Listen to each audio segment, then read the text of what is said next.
May I come in, sir? Yes, please do. Good evening. Good evening, sir. Please take your seat. Thank you, sir.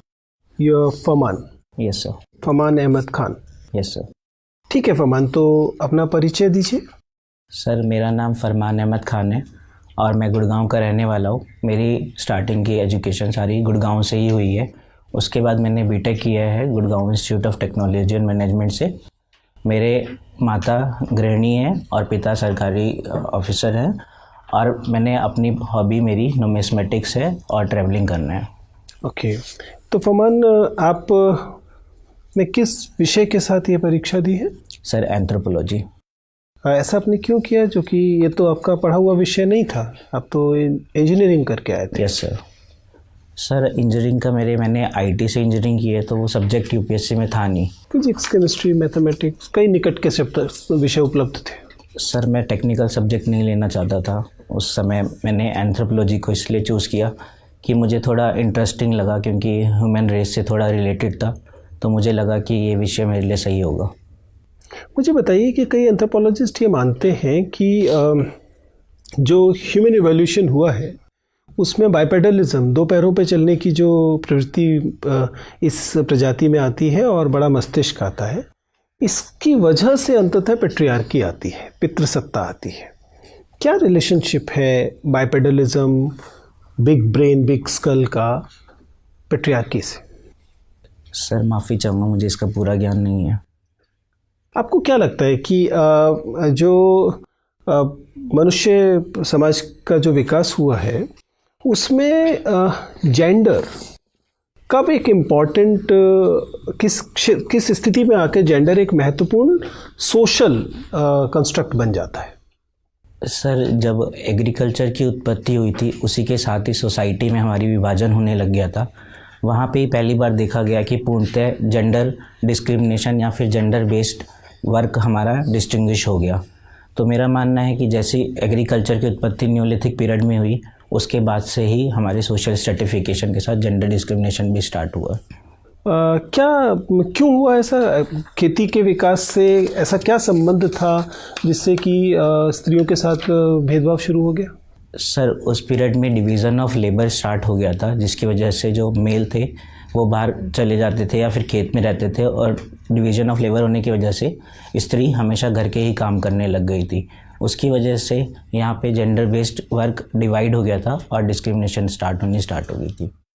फरमान, आपने तो anthropology को पढ़ा है. What is anthropology of religion? क्या है धर्म का मानव विज्ञान क्या है? सर इसकी बहुत सारी थ्योरीज़ है धर्म से रिलेटेड, जो कि ई.बी. टेलर ने एनिमिज़म की थ्योरी दी थी. उनका मानना था कि धर्म की उत्पत्ति इस प्रकार से हुई है कि जो पहले पूर्वज को पूजा जाता था, उसके बाद से वो प्रिमिटिव रिलीजन उन्होंने नाम दिया. उसके बाद धीरे धीरे काफ़ी उत्पत्ति के साथ साथ जो हुआ कि मनुष्य नेचर को पूजने लग गया, या फिर हम फेटिज़म बोलते हैं कि एनिमल्स की पूजा करने लग गया, क्योंकि मनुष्य के दिल और दिमाग में एक डर की उत्पत्ति होने लग गई नेचर से. तो वो जिस चीज़ से भी डरता था उसकी पूजा करनी शुरू कर दी. तो इस प्रकार से एंथ्रोपोलॉजी मानती है कि रिलीजन की उत्पत्ति हुई. ओके. क्या ये जो मध्यकाल के में जो जिन रिलीजन का विकास होता है, या जैसे बुद्धिज़्म है, इस्लाम है, जैनिज़्म है, इन पर भी लागू होगा? सर यहाँ पे भी मनुष्य, जैसे बुद्धिज़्म हुआ या जैनिज़्म हुआ, यहाँ पे कोई आइडल वर्शिप नहीं है. तो मेरा मानना है ये एक विचारधारा के साथ उत्पत्ति हुई इन रिलीजन की. मगर अगर हम एंथ्रोपोलॉजी से रिलेट करें तो यहाँ पे मनुष्य को ही भगवान के रूप में देखा जाने लग गया, जो कि हमारे मैक्स मुलर भी फेटिज़म में बोलते हैं कि मनुष्य को जब पूजा जाने लग जाता है तो वो भी रिलीजन की उत्पत्ति है. तो मैं मानता हूँ कि इस काल में भी रिलीजन को जोड़ा जा सकता है एंथ्रोपोलॉजी से. क्या राष्ट्रवाद जब उदय होता है, नेशनलिज्म जब आता है, वह भी उन्हीं मानव विज्ञानी समाज में मानव विज्ञानी प्रक्रियाओं का पालन करते हुए ही आता है, जैसा कि धर्म के मामले में होता है? जी सर. नेशनलिज्म की ग्रोथ भी, जो भी एक देश के प्रति प्रेम जगता है, वो भी मैं मानता हूँ कि एंथ्रोपोलॉजी से रिलेटेड ही है, क्योंकि कोई भी ह्यूमन रेस जो होती है वो उसका प्रेम उसी चीज़ों से लगाव होता है जिससे वह बहुत ज़्यादा जुड़ा होता है. तो नेशनलिज्म की उत्पत्ति भी, राष्ट्रवाद की उत्पत्ति हमारी एंथ्रोपोलॉजी से हम रिलेट कर सकते हैं. फरमान, आप उत्तर प्रदेश से आते हैं और हाल के जो प्रतिरोध और विरोध प्रदर्शन सारे देश में चल रहे हैं, उनमें उत्तर प्रदेश अलग से दिखाई देता है, जहाँ पर कि इन प्रदर्शनों में भी हिंसा थोड़ी बहुत दिखाई दी है और इन प्रदर्शनों के दमन में भी हिंसा राज्य की तरफ से दिखाई दी है। इस your state a badly governed state, क्योंकि इससे बड़े बड़े प्रदर्शन दूसरे राज्यों में हुए और वहाँ पर शांतिपूर्ण तरीके से हो रहे थे और उनको मैनेज अच्छे से किया जा रहा था। पुलिस को कोई गोली नहीं चलानी पड़ रही थी, पुलिस को कोई हिंसा नहीं करनी पड़ रही थी। क्या आपको लगता है कि आपका राज्य इस तरह के प्रदर्शनों को प्रशासन के स्तर पर संभालने में अक्षम है? सर पहले तो मैं ये बताना चाहूँगा कि उत्तर प्रदेश से नहीं, मैं हरियाणा से जुड़ा हुआ। हरदोई अपने हरदोई सर मेरे माता पिता का जन्म स्थान है। चलिए आप उत्तर प्रदेश पे। उत्तर प्रदेश में बोलना चाहूँगा कि अभी रिसेंट सीए प्रोटेस्ट जो भी है उसमें लॉ एंड ऑर्डर की बहुत ज़्यादा प्रॉब्लम देखी गई है। प्रशासन की तरफ से पुलिस फोर्स को बहुत एग्रेसिवली यूज़ किया गया है, परंतु मेरा ये मानना है कि सरकार की जो भी नीति होती है वो देश समाज में या फिर लोगों की भलाई के लिए ही होती है। और जहाँ जहाँ हमने देखा है कि ये बहुत ज़्यादा बिगड़ गया है लॉ एंड ऑर्डर, वहाँ पे ऐसा नहीं है पर प्रशासन ने पहले से ही कार्रवाई नहीं की हुई थी। जैसे कि अगर धारा 144 लगा दी जाती है तो वहाँ पे प्रोटेस्ट अलाउ नहीं होता, पर ऐसा देखा गया कि लोगों की तरफ से भी हिंसा वहाँ पे हुई है। उसके बाद पुलिस प्रशासन ने, मैं कहूँगा कि लॉ एंड ऑर्डर संभालने उन्होंने एक्सेसिव फोर्स का यूज़ किया है, जिसको हम क्रिटिसाइज़ कर सकते हैं। पर लॉ एंड ऑर्डर को संभालने के लिए पुलिस ने जो कदम उठाए उसकी मैं एक्सेसिव फोर्स की सराहना नहीं करूँगा, बट ये ज़रूरी है कि लॉ ऑर्डर को संभालने के लिए पुलिस फोर्स यूज़ करे। ठीक सर। फरमान, आप इलेक्शन कमीशन के स्वीप प्रोग्राम से जुड़े रहे थे। जी सर। SVEEP फुल फॉर्म क्या है इसका? सर इसकी फुल फॉर्म है systematic voter electoral and education programme. तो क्या रहा आउटकम, वोटर्स में जागरूकता बढ़ी? जी सर, मैंने 2014 लोकसभा इलेक्शन में इसमें पार्टिसिपेट किया था ईस्ट दिल्ली कॉन्स्टिट्यूंसी में। तो उस समय वहाँ के कॉन्स्टिट्यूंसी का इलेक्टोरल जो आउटपुट था वो उससे पहले 57% था। तो इस स्वीप के माध्यम से हम लोगों के घर तक जाते थे, उनको अवेयर करते थे कि वोटिंग उनका राइट है। तो जब 2014 के रिज़ल्ट आए तो उसमें वोटिंग पर टर्नआउट 67% था वहाँ पे। तो मेरा मानना है कि इलेक्शन कमीशन ने जो स्टेप लिया है लोगों को अवेयर करने से, उससे वोटिंग टर्नआउट बढ़ रहा है। आप IT के विद्यार्थी रहे हैं, ये इलेक्ट्रॉनिक वोटिंग मशीन के प्रति अविश्वास का माहौल बढ़ता ही जा रहा है। जी सर। क्यों लोग ECI की बात पर भरोसा नहीं कर रहे हैं और निरंतर मुखर होकर कह रहे हैं कि ये मैनेजेबल है?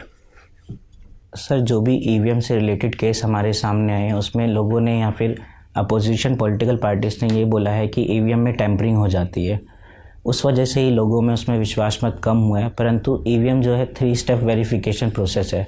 इवन हर पोलिंग स्टेशन पे अपोजिशन पार्टी को भी उसकी वेरिफिकेशन चेक करवाती है इलेक्शन कमीशन, इलेक्शन एक्चुअल होने से पहले। अगर उसमें कोई भी प्रॉब्लम पाई जाती है तो इलेक्शन कमीशन उस EVM मशीन को चेंज कर देता है। परंतु लोगों का विश्वास इस वजह से कम हो गया है क्योंकि कई जगह ये देखा गया है कि वोटर टर्नआउट पॉलिटिकल पार्टीज़ को ही फेवर कर रहे हैं। परंतु मेरा मानना है कि EVM फुल प्रूफ है। अभी तक ऐसा कोई केस देखा नहीं गया है बेस्ड ऑन चाहे वोटर टर्नआउट या टोटल जो अभी VVPAT इंट्रोड्यूस किया उसके अनुसार कि EVM में कोई टेम्पर का केस आया हो सामने। नहीं, कुछ तो केसेस आए थे यूपी से कि एक बूथ से एक कैंडिडेट को एक भी वोट नहीं मिला था, एक कैंडिडेट को। तो कैंडिडेट ने क्या अपना वोट भी अपने आप को नहीं दिया? सर माफ़ी चाहूँगा, मैं इसके अवेयर नहीं हूँ इस बात के लेकर। ठीक है, आप महर्षि दयानंद विश्वविद्यालय में पढ़े हैं। दयानंद सरस्वती की क्या भूमिका रही है भारतीय संस्कृति में, भारतीय राष्ट्र के विकास में? सर दयानंद सरस्वती एक बहुत सोशल रिफॉर्मर और फिलोसफर रहे हैं जिन्होंने सबसे पहले स्वराज वर्ड का यूज़ किया था। उसके बाद इन्होंने 1875 में आर्य समाज की स्थापना की थी, जो कि हिंदू रिफॉर्म मूवमेंट को बोला जा सकता है, जो कि आइडियलिज्म के खिलाफ या हिंदू समाज में जो भी दुष्प्रवृत्ति यूज़ की जा रही थी उनके खिलाफ इन्होंने स्टार्ट किया था मिशन। इन्होंने शुद्धि आंदोलन भी चलाया था। जी सर। धर्मांतरण का रास्ता खोला था। जी सर। क्यों विवाद हो गया था? धर्मांतरण तो विभिन्न धर्मों में होता है, हिंदू धर्म में धर्मांतरण का विकल्प देने के बाद कंट्रोवर्सी क्यों हो गई? सर उस समय ये देखा गया था कि जो भी ब्रिटिश मिशनरीज़ आ रही थी वो लोगों को क्रिश्चियनिटी की तरफ आकर्षित कर रही थी। तो लोगों ने क्रिश्चियन कन्वर्जन हो गया था क्योंकि वहाँ पे उनको थोड़े बेनिफिट मिल रहे थे। तो आर्य समाज ने शुद्धि मूवमेंट इसलिए स्टार्ट किया था कि लोग वापस हिंदू धर्म में आए और उनका दोबारा से। एंथ्रोपोलॉजी को हिंदी में नृविज्ञान कहते हैं। जी सर। इस शब्द की बनावट क्या है, क्यों नृविज्ञान कहते हैं? सर एंथ्रोपोलॉजी की उत्पत्ति जो वर्ड हुआ है वो नर विज्ञान मतलब ह्यूमन रेस से स्टडी से ही है, जो कि उस पर ह्यूमन एवोल्यूशन की उत्पत्ति को दिखाता है। नव विज्ञान से यहाँ पे तात्पर्य यही है कि जो भी ह्यूमन से रिलेटेड है और उसका एवोल्यूशन प्रोसेस हुआ है वो एंथ्रोपोलॉजी में दिखाई देता है। न्यूमिस्मेटिक आपका शौक़ है। जी सर। भारत में सबसे पुरानी मुद्राएं किस ज़माने की मिली हैं? सर भारत में सबसे पुरानी पंचमार्क कॉइन्स मिले हैं जो कि 5th सेंचुरी BC में है। क्या ये राज्य द्वारा जारी की जाती थी या नॉन स्टेट प्लेयर्स थे उसमें? सर पहले नॉन स्टेट प्लेयर्स ने भी अपने अपने किए हैं पंचमार्क कॉइन्स और राज्य ने दोनों ने किए हैं। राज्य द्वारा किए गए सबसे पुराने कॉइन्स कब के हैं?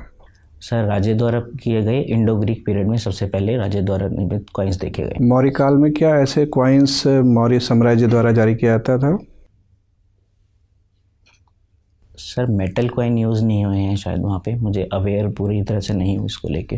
अच्छा, गोल्ड कॉइन का इस्तेमाल अंग्रेज ने भी शुरू किया था और 19th सेंचुरी में गोल्ड इस वजह से काफ़ी महंगा होता जा रहा था, फिर उन्होंने सिल्वर स्टैंडर्ड इस्तेमाल किया।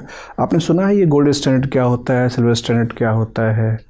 मुद्रा जारी करने के ये सब आधारभूत पैमाने हैं। जी सर मैंने सुना है इसके बारे में, बट मुझे पूरी तरह से डिटेल इसकी मालूम नहीं है कि स्टैंडर्ड कौन से क्राइटेरिया यूज़ करते हैं। ठीक है, एक अंतिम प्रश्न है, क्या आपने भीमराव अंबेडकर के बारे में अध्ययन किया है? उन्होंने कहाँ अध्ययन किया था? सर भीमराव अंबेडकर में मुझे जहाँ तक पता है उन्होंने लंदन से बैरिस्टर की उपाधि प्राप्त की थी। और कोई उन्होंने बीएससी की पढ़ाई की थी किसी विषय में? क्या इकोनॉमिक्स में बीएससी किया था उन्होंने, ये सुना है? सॉरी सर मुझे नहीं पता उसका। ठीक, कोलंबिया यूनिवर्सिटी से उन्होंने इकोनॉमिक्स में बीएससी और एमएससी दोनों किया था और मॉनेटरी इकोनॉमिक्स उनका स्पेशलाइजेशन था। क्यों हम इतिहास की किताबों में अर्थशास्त्री के रूप में उन्हें याद नहीं रखते? सर क्योंकि BR अम्बेडकर का योगदान जो रहा है वो कॉन्स्टिट्यूशन मेकिंग में रहा है, तो लोग उसको याद ना करके ज़्यादातर उन्हें फादर ऑफ कॉन्स्टिट्यूशन के रूप में ही देखते हैं, वही किताबों में ज़्यादा पढ़ाया जाता है। ठीक। ट्रैवलिंग पसंद है आपको? जी सर। कहाँ गए लास्ट टाइम घूमने आप? सर लास्ट मैंने नवंबर में बिहार दर्शन किया था। ओके, ये बताइए मुझे कि ट्रैवलिंग का हमारे देश के GDP में कितना योगदान है? जो भी लोग घूमने फिरने जाते हैं, जो भी हमारे टूरिज़्म है, उसका GDP में क्या योगदान है? सर मुझे एग्जैक्ट फिगर तो अभी याद नहीं है, मगर मैंने जहाँ प्रतिशत में बताइए। 16% है आई थिंक GDP में योगदान है। 16% है। अभी भारत सरकार ने एक स्कीम बताई जिसमें उन्होंने बोला कि अगर आप एक साल में 15 जगह घूमने जाते हैं तो उसमें गवर्नमेंट आपको कुछ बेनिफिट्स देंगी। क्या बेनिफिट्स हैं, कुछ आइडिया आपको? सर मैंने इस स्कीम के बारे में नहीं पढ़ा है अभी। अच्छा आप बताइए, अगर मैं कहता हूँ कि गवर्नमेंट ने स्कीम जारी की है और उसमें बोला है कि अगर आप 15 जगह घूमने जाते हैं एक साल के अंदर तो आपको बेनिफिट्स दिए जाएंगे, आपके जो मतलब जो भी आपने खर्चा किया है उसमें इनकम टैक्स में कुछ एडजस्टमेंट की जाएंगी, आपको लगता है प्रैक्टिकली पॉसिबल है एक साल में 15 छुट्टियाँ पे जाना? सर अगर किसी की रुचि है ट्रैवलिंग तो मैं मानता हूँ वो ट्रैवल कर सकता है। 15 क्या वो काफ़ी ज़्यादा भी कर सकता है। एक जो बंदा काम करता है, जो जॉब में है, आपको लगता है उसे इतनी छुट्टियां मिल सकती हैं कि वो 15 जगह घूमने जाए? सर मेरे एक दोस्त हैं जो कि हर वीकेंड पे जो भी नियरेस्ट होता है तो वो जाते रहते हैं, तो मेरा मानना है वो मंथ में 3-4 वेकेशन कर लेते हैं ट्रैवलिंग। कितने लोग होंगे ऐसे 3-4 वेकेशन करने, मतलब महीने में आप कह रहे हैं? हर वीकेंड वो जाते हैं ट्रैवलिंग। जैसे कहाँ घूमने चले जाते हैं? रेस्टोरेंट में खाना खाने जाते हैं, उसे भी वीकेंड कह देते हैं? नहीं सर, जो भी दिल्ली से नियरेस्ट है तो वहाँ पे चले जाते हैं। जैसे कि हिमाचल प्रदेश धर्मशाला है। अरे सर कहाँ पास है? इसमें तो आप धर्मशाला जाएंगे तो 2 दिन तो आने जाने में लग जाएंगे आपके, 12 घंटे की तो ट्रैवलिंग एक तरफ की। सर फ्राइडे नाइट निकलते, सैटरडे पहुंच जाते हैं। अच्छा जी सर। और फिर संडे को वापस आके दिल्ली वापस आ जाते हैं, मंडे को फिर ऑफिस चले जाते हैं। मंडे मॉर्निंग वापस आ जाते हैं। ठीक ठाक हेल्थ रहती है उनकी? जी सर, एंजॉय कर रहे हैं वो। और कभी मतलब आप घूम सकते हैं साल में, मतलब 15 छुट्टियाँ ले सकते हैं जॉब से अपनी? सर मैंने मतलब जॉब में नहीं हूँ तो मुझे नहीं पता इसका, बट मैं 15 मानता हूँ। मेरे पर्सनली 15 में थोड़ा मुश्किल हो जाता है। चलिए आप IAS बन गए मान लीजिए, उसके बाद लगता है आप 15 हॉलीडेज़ कर पाएंगे साल के अंदर? सर छुट्टी हो सकता है कि ना मिले मुझे 15 दिन। फिर तो आपकी हॉबी गई। सर बट हॉबी का उसका मतलब ये नहीं है कि मैं 15 ट्रैवल करूँ, 20 ट्रैवल करूँ। अगर मैं साल में एक भी ट्रैवल करता हूँ तो मैं अपनी हॉबी को कंटिन्यू कर सकता हूँ, मेरा मानना है। पर हॉबी का मतलब तो इतना सब कंटिन्यूसली फॉलो करते हैं टाइम टाइम पे। जी सर हॉबी फॉलो करने का मतलब ये नहीं है कि मैं डेली बेसिस पे कहीं घूमूं या फिर मंथली घूमूं। अच्छा। अगर मुझे 15 दिन की छुट्टी भी मिल जाती है, जैसे सरकार में भी ईओएल का प्रावधान होता है, तो मैं 15-20 दिन का गैप लेके साल में अगर छुट्टी पे जाता हूँ तो मेरे को लगता है मैं अपनी हॉबी को कंटिन्यू कर सकता हूँ। चलिए, आपने इंडिया के बारे में बताया, मुझे बताइए पाकिस्तान में जो उनका जीडीपी है उसमें जो ट्रैवलिंग है उसका कितना योगदान है? सर माफ़ी चाहूँगा, नहीं पता मुझे इसके बारे में। चलिए बांग्लादेश का बता दीजिए फिर। सर इसके बारे में भी नहीं सारे पड़ोसी देश हैं हमारे, इतने अच्छे रिलेशन है हमारे उनसे, ट्रैवलिंग में रुचि है तो आपको आइडिया होना चाहिए। सर मैं पक्का इसको जाके वापस ज़रूर देखूंगा इसको चीज़। चलिए बांग्लादेश का बताइए फिर। सर नहीं पता मुझे इसके बारे में। उसका भी आइडिया नहीं है आपको? नहीं सर, सॉरी। अच्छा, आपको ये आइडिया है कि हमारे देश में एग्रीकल्चर का हमारे जीडीपी में क्या योगदान है? जी सर एग्रीकल्चर अलाइड को लेते हैं तो 18% योगदान है हमारा। चलिए, thank you ma'am. Farman, yes ma'am. आप एक कृषि प्रधान क्षेत्र से आते हैं। जी मैम। आप मुझे बता सकते हैं, एक मुद्दा उठा था प्रोप्राइटरी सीड्स को लेके, मालिकाना बीज, तो क्या इसमें इशू है, क्या मुद्दा है? और ये एनवायरनमेंट या की तरफ से, पर्यावरण की तरफ से अगर देखें तो अच्छा है, बुरा है? मैम सॉरी, मैंने इसको तैयार नहीं किया, मुझे आइडिया नहीं है, मैं गलत नहीं बोलना पेप्सिको का एक केस हुआ था, याद है आपको? पेप्सिको इंडिया ने केस किया था कुछ फार्मर्स पे। सॉरी मैम, याद नहीं आ रहा है मुझे। चलिए कोई बात नहीं। एंथ्रोपोलॉजी की बात हो रही थी। मानव प्रोजेक्ट क्या है? Sir ma'am human genome project है, ये 2 तरीके का है, रीड एंड राइट का। तो अभी इससे बेस पे जो हमारा जीनोम का होता है उसको हम एक डाटाबेस बनाते हैं। जीनोम प्रोजेक्ट है कि टिश्यू पे ही बेस्ड है ये, मतलब जीनोम तक हम जा ही नहीं रहे हैं? मानव ह्यूमन एटलस, जीनोम इंक्लूडेड है उसमें? Yes ma'am, human genome project. चलिए बताइए। मैं उसको 2 तरीके से, रीड एंड राइट, अभी रीड वाली कंडीशन में ही है, जैसे हम अपना प्रोजेक्ट जितने भी जीनोम बेस पेयर होते हैं उनको इकट्ठा कर रहे हैं ताकि फ्यूचर में हम इसको स्टडी कर सकें।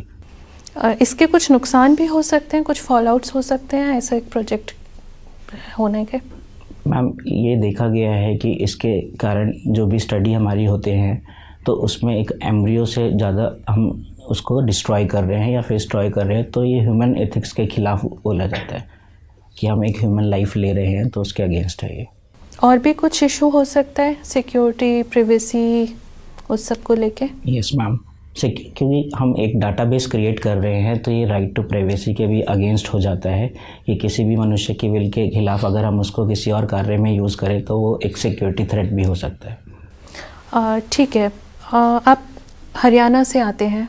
हरियाणा बहुत सुर्खियों में था चाइल्ड सेक्स रेशियो को लेके। Yes ma'am. क्या है अभी वहाँ की चाइल्ड सेक्स रेशियो? अभी 2019 का जो लेटेस्ट डाटा आया है वो 924 चाइल्ड सेक्स रेशियो है। और नेशनल 914 है। तो 940 आइडियल मानी जाती है? नहीं मैम, अभी भी, क्योंकि अगर देखेंगे हम जो सेंसस 2011 में जब हरियाणा का सेक्स रेशियो था वो 857 था। उसके बाद हरियाणा गवर्नमेंट ने बहुत सारे ऐसे स्टेप लिए हैं, जैसे बेटी बचाओ बेटी पढ़ाओ, या फिर लॉस को बहुत ज़्यादा अच्छे से रेगुलेट किया है, जिसकी वजह से हमारे हरियाणा का सेक्स रेशियो अभी 924 हो गया है। सबसे ख़राब कौन सी डिस्ट्रिक्ट थी सेक्स रेशियो के मामले में? मैम गुड़गांव ही सबसे ख़राब थी पहले। गुड़गांव थी? वन ऑफ द ख़राब थी। 857 अभी भी वहाँ का सेक्स रेशियो है। ठीक है। महेंद्रगढ़ सुना था मैंने वैसे। जी मैम, महेंद्रगढ़ का भी था। चलिए ठीक है। अभी सॉरी मैम, एक ऐड ऑन करना चाहूँ, क्योंकि 2019 का जो डाटा हुआ है उसमें महेंद्रगढ़ और करनाल जो पहले बहुत डिस्ट्रिक्ट था अब इम्प्रूव कर दिए। हाँ, अभी करंट में गुड़गांव का है। ठीक है। नेशनल गर्ल चाइल्ड डे कब मनाया जाता है?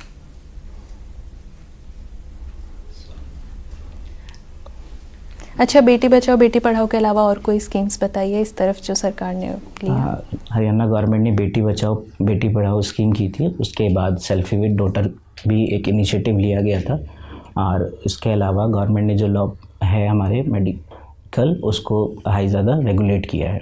मैं स्कीम्स बस नाम पूछ रही थी। Selfie सेल्फी विद डॉटर तो स्कीम नहीं है ना, जो आपने आगे बताया वो कोई स्कीम है? हाँ मैम, जैसे सुकन्या समृद्धि योजना है, उसको भी आपने उसको गर्ल चाइल्ड को बढ़ावा देने के लिए उसको भी स्टार्ट किया। अच्छा, मेरा आपसे आखिरी सवाल कि हरियाणा में खप पंचायत के कुछ मामले सामने आए जी थे, मैम। चाइल्ड सेक्स रेशियो के ऊपर इशू उठता रहता है, फीटिसाइड, इन्फेंटिसाइड, इन सब चीज़ों की मूल वजह क्या है? मैम, जो अगर हम समाज को देखते हैं उसको सबसे बड़ा कारण है पैट्रियार्की ही, जो कि गर्ल चाइल्ड को प्रमोट नहीं करती है, क्योंकि उनका मानना है कि एक गर्ल चाइल्ड बर्डन होता है फैमिली के ऊपर और हमारी जो मेल चाइल्ड को ही बढ़ावा तो इतनी सारी स्कीम्स चलाने की बजाय हमें इस तरफ कदम नहीं उठाने चाहिए कि पेट्रियार्की की तरफ लोगों में जागरूकता बढ़े, उन्हें पता चले कि गलती विशेषकर कहाँ पे हो रही है, हमें तो रूट पे स्ट्राइक करना चाहिए ना। मैम बिल्कुल सही बात है, मगर ये जो पैट्रियार्की है बहुत जड़ों में बसी हुई है।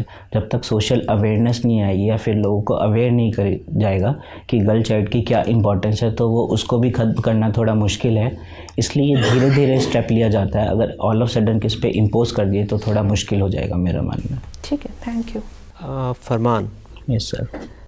आपने आईटी से इंजीनियरिंग की हुई है, जी सर। तो मुझे ये बताइए कि 0 डे वनरेबिलिटी क्या होता है कंप्यूटर सिस्टम्स में? सुना है आपने? सर सुना है बट मुझे पता इसका ज्ञान नहीं है। अच्छा, ये बताइए कि एंड टू एंड एनक्रिप्शन से क्या समझते हैं? Sir end to end encryption का मतलब ये है कि ये बेसिकली कम्युनिकेशन में यूज़ होता है कि सिर्फ इसका कोई भी लीक नहीं कर सकता, ये सिर्फ दो लोगों के माध्यम जो बात हो रही है उन तक ही होगा और वो ही सिर्फ पता कर सकते हैं कि क्या बात हो रहा है, थर्ड पार्टी इसको नहीं जान सकती। कोई एग्जांपल मुझे दे सकते हैं? सर जैसे व्हाट्सएप में अभी एंड टू एंड एन्क्रिप्शन का यूज़ किया जा रहा है। एक सोशल मीडिया प्लेटफॉर्म आजकल काफ़ी पॉपुलर हो गया है, इसको लेके कंट्रोवर्सी भी है, टिकटॉक।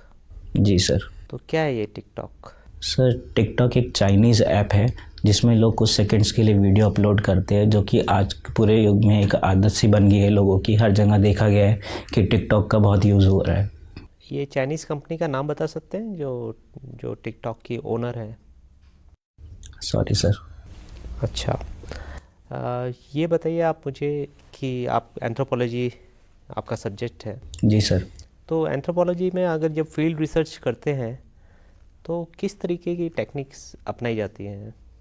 सर इसमें बहुत तरह की टेक्निक यूज़ की जाती है, जैसे कि पार्टिसिपेट ऑब्जर्वेशन होती है, केस स्टडी होती है, क्वेश्चनियर होता है, शेड्यूल होता है या फिर जीनोलॉजी होती है। सबसे बेस्ट किसे माना गया है?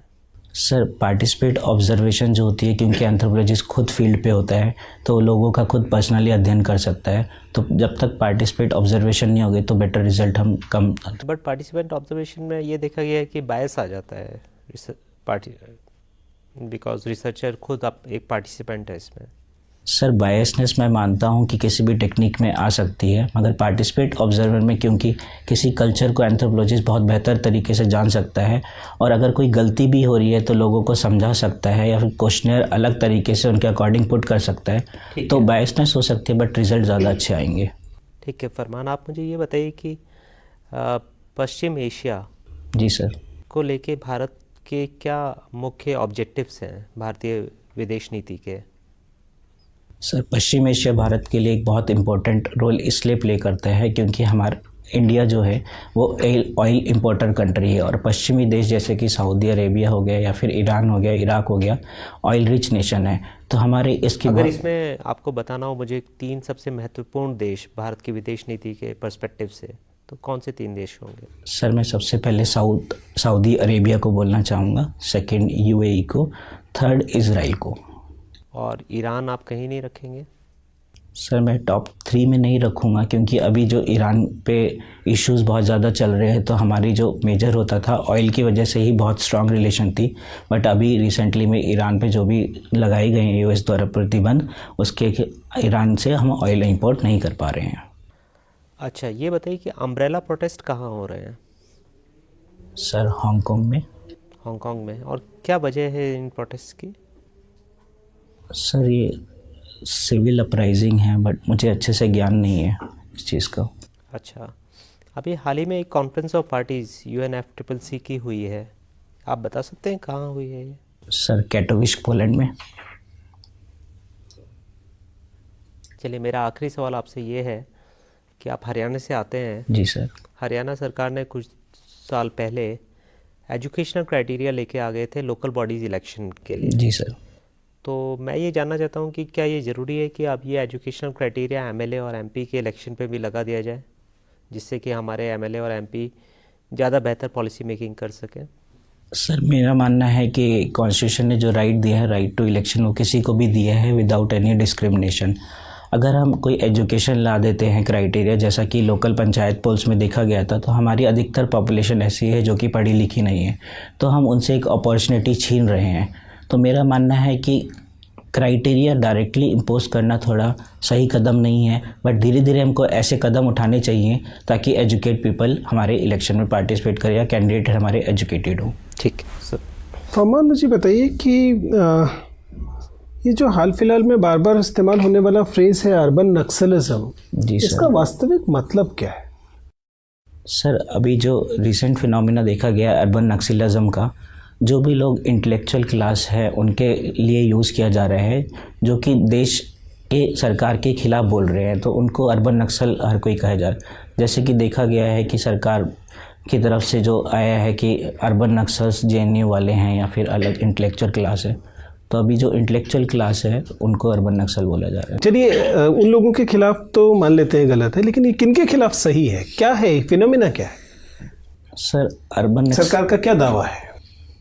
सर सरकार का दावा है कि ये लोग देश हित में बात ना करके देश को टुकड़े बनाने की कोशिश कर रहे हैं, देश को विभाजित कर रहे हैं। चलिए फरमान, जाते जाते मुझे सिर्फ इतना बताइए कि इतने शताब्दियों से ये जो आसमान है उसका रंग नीला है, आपको ये अवसर दिया गया है कि आप इस आसमान का रंग बदल सकें, कौन सा रंग रखेंगे? सर मेरा मानना है प्रकृति में कोई भी चेंज एक मनुष्य को नहीं करना चाहिए, तो अगर नीला रंग है तो मैं नीला ही रखना चाहूँगा आसमान का रंग। फिर भी आपके पास, आपको बदलना ही है, ये आपको दी गई स्थिति है कि बहुत दिन हो गए, आप इसको बदलिए और आपको नीले के अलावा कोई चुनना है। भाई घर का पेंट तो बदलते हैं ना, तो क्या रखेंगे? सर अगर मुझे ऐसी कोई पावर दी जाए तो मैं सफ़ेद रंग रखना पसंद करूँगा।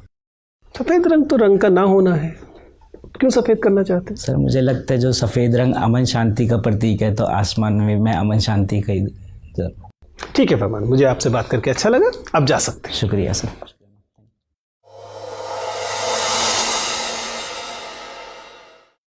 आइए बैठिए फरमान। Thank you sir. जी फरमान, आपके हिसाब से आपका साक्षात्कार कैसा जा रहा था? किन क्षेत्र में आपको लगता है कि आप ठीक कर रहे हैं और कौन से इलाकों में आपको लगता है अभी और तैयारी चाहिए? सर मेरा मानना है नॉलेज बेस पे अभी थोड़ा काम ज़्यादा करना है। नॉलेज मतलब फैक्चुअल? जी सर, कोर एरिया था उसमें मैंने काफ़ी सवाल बता नहीं पाया, तो मुझे लगा कि ये चीज़ें मुझे आनी चाहिए थी। ओके, देखिए आप एक संतुलित प्रत्याशी हैं, कुल मिला के आप एक बैलेंस्ड किस्म के कैंडिडेट हैं।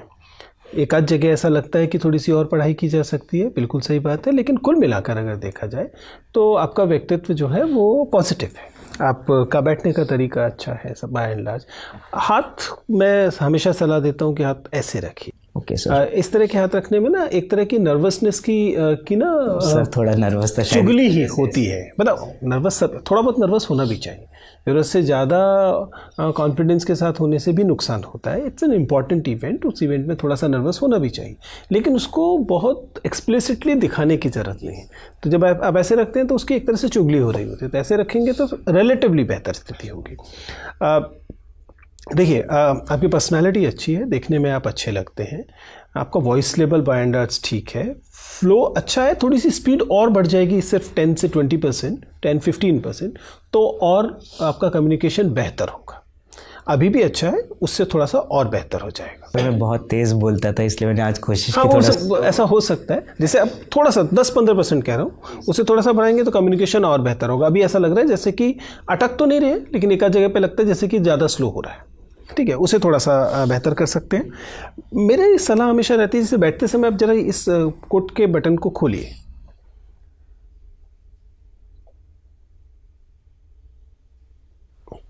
ये तो आप टाई को ठीक कर लीजिएगा उस समय, और टाई की लेंथ को ठीक रखिएगा, ये थोड़ी सी ज़्यादा लंबी टाई है तो वो उस समय थोड़ा सा स्मार्ट लुक देता है। अदरवाइज क्या होता है, एक अजीब सी ऐसी शेप बन जाती है जो कि may not be very good, right.